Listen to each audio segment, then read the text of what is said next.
آقا فرماندے نے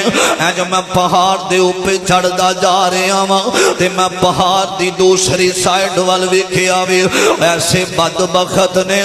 جنہاں دے ہونٹ کٹے ہوئے نے تے خون چل رہا وے انہاں دے منہ دے اندروں خون پیا نکلدا وے آقا فرماندے نے اے کون بد نصیب نے جنہاں دے ہونٹاں نو کٹ دتا گیا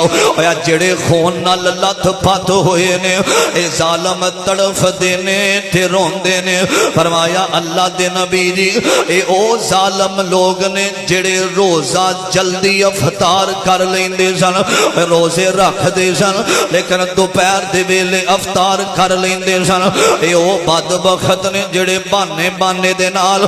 کھان پین والیاں چیزاں استعمال کر دے سن آج اللہ پاک نے انہاں ظالمانوں اس عذاب دے اندر مبتلا کر دیتا